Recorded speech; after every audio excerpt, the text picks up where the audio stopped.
ॐ देवराज्यसेव्यमान पावनाग्रिपङ्कजं व्यालयज्ञसूत्रमिन्दुशेखरं कृपाकरं नारदादियोगिवृन्दवन्दितं दिगम्बरं काशिकापुरादिनाथ कालभैरवं भजे।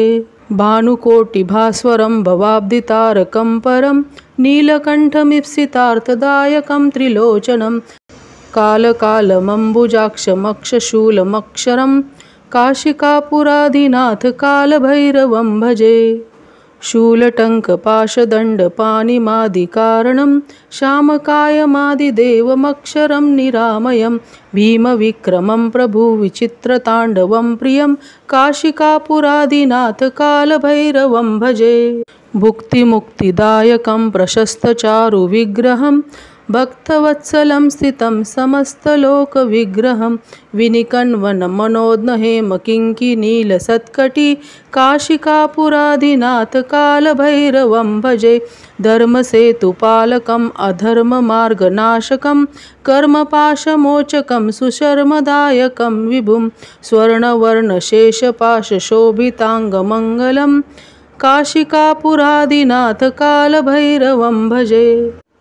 रत्नपादुकाप्रभाभिरामपादयुग्मकं नित्यमद्वितीयमिष्टदैवतं निरञ्जनं मृत्युदर्पनाशनं करालद्रष्टमोक्षणं काशिकापुरादिनाथ कालभैरवं भजे।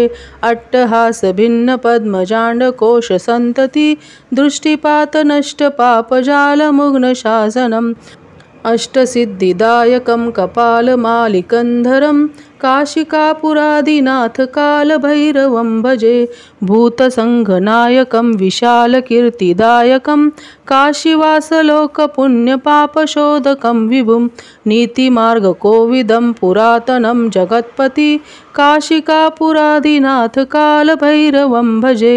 कालभैरवाष्टकं पठन्ति ये मनोहरं ज्ञानमुक्तिसाधनं विचित्रपुण्यवर्धनं शोकमोहदैन्यलोभकोपतापनाशनं ते प्रयन्ति कालभैरवाग्रिसन्निधं ध्रुवं काशिकापुरादिनाथ कालभैरवं भजे।